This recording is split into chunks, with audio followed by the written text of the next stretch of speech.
Hello everyone, welcome back to Sarkari. आज हम discuss करेंगे कि किस प्रकार सूरदास जी ने उनकी भक्ति भाव क्या था। उन्होंने किस प्रकार पुष्टि मार्ग को अपनाया तथा वल्लभाचार्य से दीक्षा प्राप्त करने से पूर्व वो दास्य भाव में किस प्रकार अपनी भक्ति किया करते थे तथा पद्य की रचना किया करते थे। उनकी भाषा क्या थी, उनके द्वारा लिखी गई रचनाओं का शिल्प क्या था, अलंकार योजना क्या थी तथा किस प्रकार वह अन्य कवियों से अलग थे। उनको कृष्ण भक्ति के प्रति उनका प्रेम, उनका दर्शन का आधार क्या था तथा उनके साहित्य की क्या विशेषताएं थी, इन सभी के बारे में आज हम चर्चा करेंगे। जब हम सूरदास जी की भक्ति भावना की बात करते हैं तो हमें पता चलता है उनकी भक्ति भावना विनय संबंधित थी। विनय, जब हम विनय के अर्थ की बात करते हैं तो विनय का अर्थ होता है कि अपने आप को किसी शक्ति के सम्मुख पूर्ण रूप से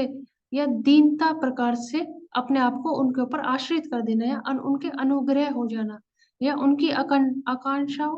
का विनय करना। अर्थात इसका अर्थ है जैसे सूरदास जी दास्य भाव में अपने आप को पूर्ण रूप से श्री कृष्ण को समर्पित कर देते हैं, वह उनका विनय भाव था जिसमें निष्कपट चित्त से वह भक्ति भाव के अलावा पूरे हृदय से उनमें पूर्ण तरह से लीन हो जाते थे। उनकी अटल भक्ति और पूर्ण प्रेम था कि उनके लिए भक्ति से सर्वोपरि कुछ नहीं था। भक्ति उनके लिए अटल थी और वही उनका प्रेम था। हम देखते हैं कि सूरदास जी सगुन कृष्ण की लीलाओं का गान करते हैं, वे सगुन भक्ति काव्य धारा को मानते हैं और उनके से उनके द्वारा कृष्ण जी की बचपन से लेके युवावस्था तक की तथा सभी लीलाओं के बारे में वर्णन करते हैं कि किस प्रकार कृष्ण जी का जन्म हुआ और उनकी बाल लीलाएं क्या थी, गोकुल के बारे में, मथुरा के बारे में, सभी जगहों के बारे में हमें उनके बारे में देखने के लिए मिलता है। इसके अलावा हम देखते हैं कि आगे चलकर उन्होंने वल्लभाचार्य जी से दीक्षा प्राप्त की, जिसके पश्चात उन्होंने पुष्टि मार्ग को अपनाया, जिसमें उन्होंने भक्ति को वे पोषक थे। पुष्टि मार्ग में 3 शक्तियां होती है जिसमें हम रूपा शक्ति, लीला शक्ति और भाव शक्ति की बात करते हैं। तो सूरदास जी ने लीला शक्ति को अपनाया था जिसमें वे कृष्ण जी की लीलाओं के विषय में पद की रचना करते थे तथा उनका गुणगान गाया करते थे। जब हम भाव की बात करते हैं तो सूरदास जी शाक्य भाव में अर्थात अपने आप को कृष्ण जी के मित्र के भाव में प्रस्तुत करते थे तथा अपनी सेवा उनकी सेवा करते थे तथा उनके रूप उनके उनकी भक्ति करते थे। अगर हम सेवाओं की बात करते हैं तो गुरु सेवा, संत सेवा, प्रभु सेवा के बारे में सूरदास जी ने वर्णन किया है। गुरु के द्वारा प्राप्त ज्ञान के माध्यम से ही उन्हें श्री कृष्ण की प्राप्ति हुई। संत सेवाओं के महत्व पर तथा प्रभु की सेवा के महत्व पर उन्होंने बल दिया है। आत्म निवेदन प्रवृत्ति थी कि आत्मा से पूर्ण रूप से सिर्फ श्री कृष्ण के प्रति उनका भाव था। जब हम पूर्व प्रेम की बात करते हैं तो हम समझ में आता है वो किस प्रकार अपने आप को पूर्ण रूप से श्री कृष्ण के समक्ष अपने आप को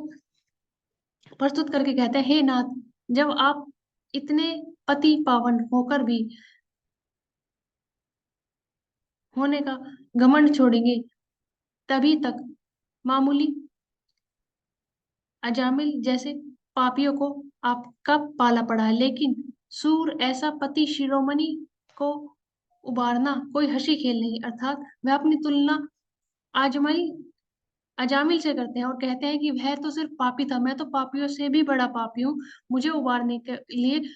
कोई आसान बात नहीं है। तो वह अपने आप को दैन्य भाव की स्थिति में श्री कृष्ण के समक्ष प्रस्तुत करते हैं और कहते हैं कि मुझे इस मझधार से उभार दीजिए। हम देखते हैं कि सूरदास जी की रचनाओं में भक्ति भाव के साथ साथ इतिहास और पुराणों के उल्लेख भी मिलते हैं, जिसके माध्यम से वह यह बताते हैं कि श्री कृष्ण या भगवान या ईश्वर अपने भक्तों को पूर्ण महत्व प्रदान करते हैं तथा उनके ऊपर अपनी कृपा हमेशा बनाए रखते हैं, जिसके लिए उन्होंने अहिल्या जी, गणिका जी, अजामिल, गज, द्रौपदी, प्रहलाद, इन सभी के बारे में वर्णन किया है। इससे हमें पता चलता है कि कृष्ण जी के साथ साथ उन्होंने वैष्णव वर्णन जिसमें 10 अवतारण विष्णु जी के 10 अवतार के बारे में बात होती है, उन सभी के द्वारा अवतार लिए गए तथा उनके द्वारा बताई गई कहानियों के माध्यम से उन्होंने ईश्वर की कृपा के पात्रों को या उनके भक्तों के बारे में बताने का बताने बताया है, जिससे वे बताते हैं कि ईश्वर अपने भक्तों के ऊपर सदा कृपा की बौछार करते रहते हैं। सूरदास जी के प्रेम की बात करें तो उनके साहित्य में हमें वात्सल्य, शाक्य, प्रेम और रति का भाव दिखाई देता है। जब हम वात्सल्य की बात करते हैं तो यहाँ संयोग है, पर संयोग ना होकर भी वियोग अधिक है। जैसा कि हम देखते हैं कि देवकी माता जिनके यहाँ उन्होंने जन्म लिया था, वो जन्म के पश्चात उन्हें गोकुल छोड़ के आ जाते हैं, तो वहां हमें विरह का भाव देखने के लिए मिलता है। उसके पश्चात जब वो गोकुल से वापस मथुरा जाते हैं तो हमें यशोदा माता का भी विरह का भाव देखने के लिए मिलता है। तो इससे हमें पता चलता है कि वात्सल्य में वियोग कि किस प्रकार वह अपने पुत्र के प्रेम में वियोग उस दुख के बारे में बताती है। उसी प्रकार से शाक्य भाव मित्र के यहाँ भी वियोग का भाग हमें देखने के लिए मिलता है। जब श्री कृष्ण और सुदामा की मित्रता की बात होती है तो तब हमें पता चलता है कि किस प्रकार वहां वह वियोग की मात्रा उत्पन्न है। प्रेम और रति की भाव करते हैं तो हमें पता चलता है कि यहाँ श्रृंगार रस आता है। श्रृंगार रस में प्रेम की प्रधानता होती है, लेकिन सूरदास जी के साहित्य में यह बात अत्यंत अद्भुत है कि हाँ, प्रेम के साथ साथ वियोग का पक्ष भी दिखाया गया है, जिसमें विप्रलभ है, वियोग है। जहाँ हम गोपियों के वियोग की बात कर सकते हैं, जैसे कि गोपियां श्री कृष्ण के जाने के बाद वियोग कर में उनकी राह देखती हैं कि कब श्री कृष्ण वापस लौटकर गोकुल आएंगे, और वह उन्हें उपालंब देती है। उपालंब का अर्थ होता है उल्हाना। उपालंब एक काव्य भी है। उल्हाना अर्थात उल्हाने के रूप में वह कहती है कि श्री कृष्ण चले गए, ना जाने कब लौट कर आएंगे, वह तो हमें भूल गए, जो कि भ्रमर गीत सार में वियोग श्रृंगार के रूप में प्रस्तुत किया गया है, जिसमें कि श्री कृष्ण के मित्र उद्धव और गोपियों की वार्ता बताई गई है कि किस प्रकार जब उद्धव श्री कृष्ण का पत्र लेकर गोपियों के समक्ष पहुंचता है तो गोपियां किस प्रकार उसे उल्हाना देती है, उन्हें श्री कृष्ण के वियोग के बारे में बताते हैं कि जब से वो गए हैं उन्होंने वो सभी कार्य करने छोड़ दिए हैं, उन सभी कार्यों में उनका मन नहीं लगता जब वो उस समय वह किया करते थे। तो इस तरह से उल्हाने की रूप में अपनी बात को प्रस्तुत करने का भाव भी हमें सूरदास जी के साहित्य में देखने के लिए मिलता है। यहाँ हमें विषदाता यानी कि दशाओं का अवतार या दशाओं का विस्तार बताया गया है कि किस प्रकार जब कोई वियोग में होता है, या जब किसी कोई वियोग पक्ष को प्रस्तुत करते हैं तो किस प्रकार दशाएं बदलती है कि अ, उनका कुछ करने का मन नहीं करता, वह खाना नहीं खाते, या सारे दिन श्री कृष्ण के आने का ही इंतजार करते रहते। तो अलग अलग दशाओं का विवरण भी यहाँ पर किया गया है। मार्मिकता यानी कि मर्म छूने वाला या फिर भेदने वाली बात, ऐसी बात जो किसी को भेद जाए या जो अत्यंत दिल को छूने वाली हो, इस प्रकार की मार्मिकता हमें यहाँ देखने के लिए मिलती है। आत्म साधना की खुद को झूठी तसल्ली देना, यह मानना कि वह अभी उन्होंने नहीं आए तो कुछ समय बाद आ जाएंगे, पत्र भेजा है, या अपने आप को झूठी तसल्ली देकर मना लेना कि है इस तरह से होगी, इसको इस तरह का भाव हमें सूरदास जी के काव्य में देखने के लिए मिलता है। जब हम काव्य शास्त्र की बात करते हैं तो काव्य शास्त्र में विरह के 4 प्रकार दिए गए हैं तथा 10 अवस्थाएं बताई गई है, जिन अवस्थाओं के बारे में वर्णन किया गया है कि की अभिलाषा की है कार्य हो जाएगा, कब होगा, किस तरह से होगा, इस तरह की अभिलाषा है कि होगा। चिंता की समर्पण की अपने आप को पूर्ण रूप से उन्हीं के समर्पण कर देना। गुण कथन की उनके गुणों का वर्णन करना। उद्वेग अत्यधिक वेग में आ जाना, उद्वेग हो जाना। प्रलाप वियोग करना या प्रलापन करना कि ये नहीं हो, या दुखी होकर अपने वियोग को प्रकट करना। उन्मादन व्यथी जड़ता मूर्छा वियोग में मूर्छित हो जाना। तथा अंतिम चरण जब हम देखते हैं, जो हमें 11वां चरण देखने के लिए मिलता है, वह मरण कि किसी के वियोग में मरण मृत्यु हो जाना। सूरदास जी भक्ति और शकुन भक्ति को सही साबित किया ताकि सामान्य मनुष्य भी भक्ति कर सके। उन्होंने बताया कि किस प्रकार से गोपियां श्री कृष्ण के विरह में गोकुल में रहती हैं, तड़पती हैं तथा उनके उल्हाना देती हैं। इससे आम जनमानस को यह समझ में आया कि किस प्रकार से सगुण भक्ति के माध्यम से ईश्वर की प्राप्ति की जा सकती है। उन्हें दास्य भाव में, प्रेम वात्सल्य भाव में, प्रेम भाव से, साख्य भाव से ईश्वर को प्राप्त किया जा सकता है। यह उन्होंने बहुत ही अच्छे या अपने साहित्य में समझाया है। जैसे उन्होंने कहा है कि वह मथुरा काजर की कोठरी, जो आवे तो कारो की मथुरा तो काजल की कोठरी है, जो भी वहां से आएगा वह काला हो जाएगा। तुम काले सफु कशु ते कारे, कि हे कृष्ण तुम भी काले हो, तुम साफ थे पर तुम पूरे काले हो। कारे मधु भवारे, अगर कोई साफ सुथरा भी उसके अंदर जाएगा तो वह भी काजल, उस वह भी काला होकर ही आएगा। सूरदास जी की जब भक्ति चेतना की बात करते हैं तो हमें इस समय में, जब हम मूल दर्शन की बात करते हैं तो द्वैतावाद, अद्वैतावाद, द्वैताद्वैतावाद, शुद्ध द्वैतावाद, विशिष्ट द्वैतावाद जैसे दर्शन देखने के लिए मिलते हैं। लेकिन हमें सूरदास जी के ऊपर शुद्ध द्वैतावाद, जो कि वल्लभाचार्य विठल देव द्वारा चलाए गए अष्टछाप का मार्ग था, उनका असर यहाँ पर देखने के लिए मिलता है, जिसमें पुष्टि मार्ग या पुष्टि जीवन की बात कही गई है, जहाँ दस दस भक्ति की बात की गई है, जहाँ पर रागम भक्ति की बात की गई कि रागों का अनुकरण किया जाएगा, प्रेम की भावना होगी, पशु पक्षी पेड़ वृक्ष सभी के लिए प्रेम की भाव उत्पन्न किए गए हैं। यहाँ हमें दिखाते हैं कि जिस प्रकार विशिष्ट द्वैतावाद जो रामानुजन के बाद रामानंद और कबीर दास जी जिसको फॉलो कर, उनका असर हमें सूरदास जी के ऊपर देखने के लिए नहीं मिलता है। जब हम वक्रता की बात करते हैं कि वक्रता का अर्थ होता है तिरछापन, थोड़ा बांकापन की, टेढ़ेपन से कटाक्ष के माध्यम से अपनी बात को कह देना, जो कि सूरदास जी के काव्य में हमें देखने के लिए मिलती है, जिसमें वाग वैघ्रता, ये तीखा व्यंग करना, इस किसी के ऊपर इतना तीखा व्यंग करना, ऐसा कटाक्ष करना जिससे वह तिल मिला जाए, वह विशेषता हमें सूरदास जी के काव्य में देखने के लिए मिलती है। जब हम वक्रता की बात करते हैं तो वक्रता के अंदर वाग वेगेदता आएगी, क्योंकि वह एक प्रकार है कि किस प्रकार से अपनी बात को वक्रता के साथ कहा जा सकता है। आचार्य शुक्ल जी की माने तो वक्रोक्रोति कुंतल अलंकार जैसे प्रयोग किए गए हैं, बुद्धि प्रेरित भाव के साथ साथ प्रेम भाव प्रेरित गोपियां हमें देखने के लिए मिलती है कि किस प्रकार में उद्धव द्वारा किए गए प्रश्नों का, या उद्धव से किस प्रकार में प्रश्न पूछती है जो कि बुद्धि प्रेरित है, और भाव प्रेरित होकर अपने प्रश्नों का अपने उत्तर उन्हें उत्तर देती है और बताती है कि किस प्रकार वह श्री कृष्ण के वियोग में उनका इंतजार कर रही है या उन्हें उल्हाना देती हुई नजर आती है। जब हम गोपियों के पक्ष की बात करते हैं तो वह गोपियां निर्गुण का विरोध करती है तथा सगुण की उपस्थिति को दर्ज कराती है कि किस प्रकार सगुण पूर्ण रूप से उनके पास ना होते हुए भी उपस्थित है, कि कृष्ण के रूप का वर्णन करते हुए वह उद्धव जी के साथ वार्ता करती है। जब हम प्रेम प्रस्तुति की बात करते हैं तो आवृत्तियों का उद्घाटन किया गया है कि किस प्रकार वह अपनी प्रेम प्रस्तुति करने के लिए अलग अलग प्रकार के वाक्य रचती है तथा प्रस्तुतियों के माध्यम से उसको व्यक्त करती है। जब हम विभाव अलंकार की बात करते हैं तो विभावना अलंकार में बिना कारण के कार्य होने की बात कही जाती है, वही विभावना अलंकार है। गंतव्य और साध्य भक्ति की,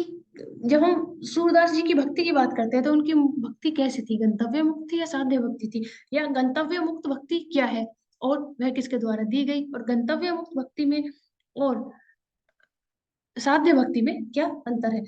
जब हम आचार्य शुक्ल जी की बात कर आचार्य शंकराचार्य जी की बात करते हैं तो हमको चलता है कि वह आचार्य शंकराचार्य जी मुक्ति पर बल देते थे कि किसी भी प्रकार हमें मुक्त होना है, तो जो कि गंतव्य मुक्त थी, कठिनाई के मार्ग पर चलकर मोक्ष की प्राप्ति या मोक्ष की स्थिति तक पहुंचने की बात शंकराचार्य जी करते थे, जिसमें परम आनंद की अवस्था है कि मोक्ष के रास्ते का आनंद मूलन नहीं है, कि हम हमें मोक्ष तो प्राप्त होगा लेकिन वह रास्ता आनंद प्राप्ति का नहीं है, उसके लिए अत्यधिक कठिनाइयों से हमें गुजरना पड़ेगा, हम उस रास्ते को आनंदता उससे आनंद प्राप्त नहीं कर सकते, उसके लिए हमें तपस्या करनी पड़ेगी, अनुशासन की मांग करनी पड़ेगी तथा कठिन परिस्थितियों का सामना करना पड़ेगा, तभी हम मोक्ष की स्थिति पर पहुंच सकते हैं। और मोक्ष की स्थिति पर पहुंचने के बाद भी हमें वह परम आनंद प्राप्त नहीं होगा जो कि ईश्वर प्राप्ति के बाद होता है। वहीं जब हम वैष्णव वेदांतियों की बात करते हैं तो वे मोक्ष के रास्ते को चुनते हैं पर भक्ति के माध्यम से चुनते हैं, कि भक्ति के माध्यम से मोक्ष को प्राप्त करेंगे जिससे हमें परम आनंद की प्राप्ति होगी। उनका अंतिम मंजिल सायुज्य मुक्ति की अवधारणा है, जिसमें आत्मा मोक्ष की स्थिति में होकर प्रथम अस्तित्व बनाए रखती है और ईश्वर आनंद की स्थिति में भाग लेती है। अर्थात मनुष्य अपने व्यक्तित्व में को छोड़कर पूर्ण रूप से ईश्वर के समक्ष अपने आप को प्रस्तुत कर देता है, उनके समक्ष अपने आप को प्रस्तुत कर कर भक्ति के मार्ग को पर चलते हुए उनकी प्राप्ति करता है। उस भक्ति के मार्ग पर चलते हुए वह उससे आनंदित भी होता है, जिससे कि उसे ईश्वर की प्राप्ति होती है और वह जीवन में अपने अस्तित्व को के साथ साथ ईश्वर की प्राप्ति का आनंद भी महसूस करता है। जब हम अलंकारों की बात करते हैं तो सूरदास जी के काव्य में हमें सामान्य चर्चा की बात करें तो शब्द अलंकार और अर्थ अलंकार यानी कि सभी प्रकार के अलंकार देखने के लिए मिलते हैं, लेकिन सूरदास जी को झक सी चढ़ जाती है, ऐसा आचार्य शुक्ल जी का कहना है। जिसके बाद वे कहते हैं कि वह लगातार अलंकार उपमा पे उपमा देते चले जाते हैं, लेकिन झक चढ़ जाने की भी कुछ सीमाएं हैं, कुछ समस्या है, जैसे पुनरावृत्ति की। एक ही अलंकार किया, एक ही वाक्य की बार बार आना है, बार बार पुनरावृत्ति कारण हो सकती है। मर्यादा विचार भंग की, किसकी कितनी मर्यादाएं हैं या फिर परिमिति क्या होनी चाहिए, उसका कोई ध्यान नहीं रहता। इसके अलावा अजीबोगरीब कल्पनाएं हो जाती हैं कि किस प्रकार की कल्पनाएं की जानी चाहिए, किस प्रकार की नहीं। यह अत्यधिक अलंकार लिखने या साहित्य में बहुत ज्यादा अलंकारों का प्रयोग करने के कारण उसकी सीमाएं हैं। जब हम परिमाण की बात करते हैं तो अलंकार योजक की सीमाओं का होना अनिवार्य है कि किस प्रकार कितनी सीमा तक अलंकारों का प्रयोग किया जाए ताकि वह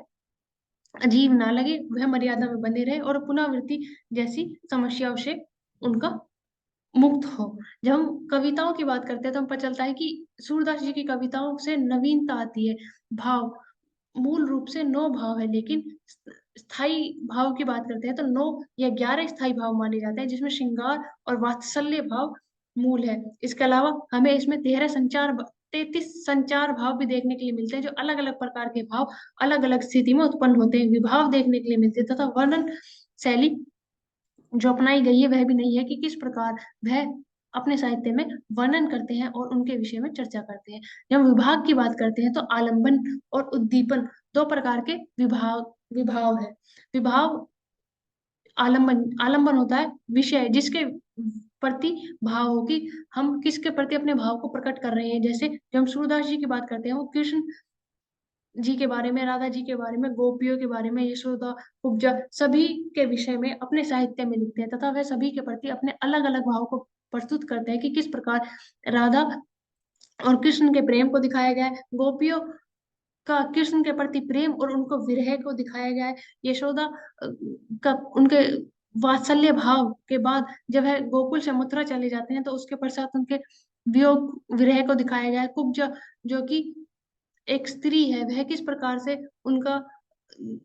इंतजार करती है और उनसे भेंट श्री कृष्ण से मिलने के पश्चात उस सभी गाथाओं को, सभी विषयों के बारे में अलग अलग प्रकार से भावों के माध्यम से प्रस्तुत किया गया है। जब हम उद्दीपन की बात करते हैं तो हमें वातावरण के महत्व पर बल दिया गया है कि किस प्रकार मनुष्य के साथ साथ उसके आसपास का वातावरण भी अत्यंत महत्वपूर्ण है। वृंदावन की बात की गई है, वहां पर वृंदावन, वन का अर्थ होता है जंगल, अर्थात जहाँ पेड़ पौधों के विषय में, यमुना नदी के बारे में, मधुबन की महत्व के बारे में, तो वहां उपस्थित सभी सजीव वस्तुओं के विषय में चर्चा की गई है कि वातावरण में क्या क्या है और उनका क्या महत्व है, तथा उनके माध्यम से किस प्रकार साहित्य को और अधिक संवेदनापूर्व बनाया जा सकता है। जब हम भाषा की बात करते हैं तो हम देखने को मिलता है कि ब्रज भाषा में का प्रयोग किया है, जो कि उससे पहले नहीं होता था, साहित्य परंपरा में नहीं था, लेकिन उसके पश्चात भी सूरदास जी की भाषा अत्यंत माधुर्य से भरी हुई है और ऐसा नहीं लगता कि वे प्रथम बार ब्रज जो भाषा में साहित्य लिख रही हैं, जबकि उनकी भाषा ठेठ ब्रज भाषा नहीं है। जब अनुभवों की बात करते हैं तो अनुभवों की अभिव्यक्ति की जाती है कि किस प्रकार नाटक की दुनिया में अभिनय भी किया जाता है, कि अपने अभिनय होता है, अनुभवों की अभिव्यक्ति करते हुए वह अलग अलग प्रकार के भावों को अलग अलग दृश्य में अपने मुख पर प्रस्तुत करते हैं। भाषा में देखी जाए तो मुहावरे, लोकोक्तियां, बिंब, अलंकार, वाग वैगेध्यता हमें सूरदास जी की भाषा में देखने के लिए मिलती है। शिल्प की बात करें तो काव्य रूप में मुक्तक और लीला पद है। मुक्तक अर्थात जो एक पद अपने आरंभिक या आने वाले अगले पद के ऊपर या उनसे पूर्ण रूप से स्वतंत्र हो और पूर्ण रूप स्वतंत्र रूप से लिखा जा सके। लीला पद की किस प्रकार कृष्ण जी ने अपनी बाल्यावस्था, युवावस्था या उसके पश्चात की अवस्था में किस प्रकार की लीलाएं रची, उनको पदों के माध्यम से व्यक्त करना। भाषा वाग वैगद्य है जिसके माध्यम से वह उल्हाना या फिर तिरछेपन या बाकेपन से अपनी बात को व्यंग के माध्यम से प्रस्तुत करते हैं। अलंकारों का बहुत सुंदर प्रयोग देखने के लिए मिलता है। जब हम संगीत छंद की बात करते हैं तो हमें संगीतात्मकता देखने के लिए मिलती है कि किस प्रकार सूरदास जी के पद को गाकर भी संगीतात्मक है, गाया जाता है। और उससे हमें पता चलता है कि सूरदास जी के पद कितने महत्वपूर्ण है तथा उनका क्या महत्व है। जब हम बिंब की बात करते हैं तो बिंब एकल बिंब होते हैं और श्लिष्ट बिंब होते हैं। एकल बिंब का अर्थ है या तो श्वास के माध्यम से किसी चीज को करना, स्पर्श, शब्द या स्वर्ण या सुनकर उस बिंब की योजना बनाना। सूरदास जी नेत्रहीन थे, उसके पश्चात भी उन्होंने इतने सुंदर काव्य की रचना की जिसके माध्यम से हम समझ सकते हैं कि उन्होंने स्पर्श, शब्द, श्रव्य तथा श्वास जैसे बिंबों का निर्माण किया।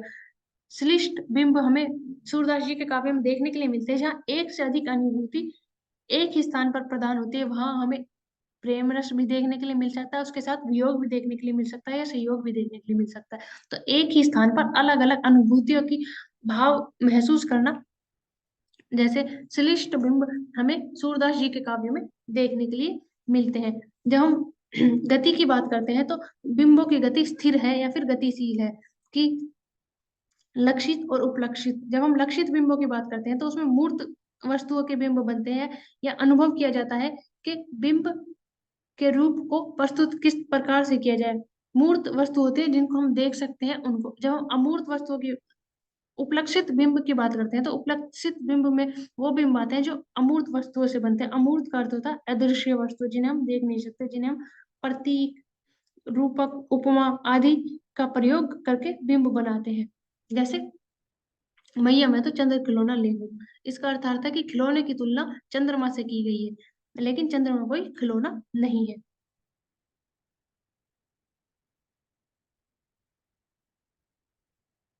अमूर्त वस्तु को बिंब बनाकर प्रस्तुत किया जाता है, अदृश्य वस्तु को बिंब बनाकर प्रस्तुत किया जाता है, वही उपलक्षित बिंब है। Thank you for watching, like share and subscribe to answer file.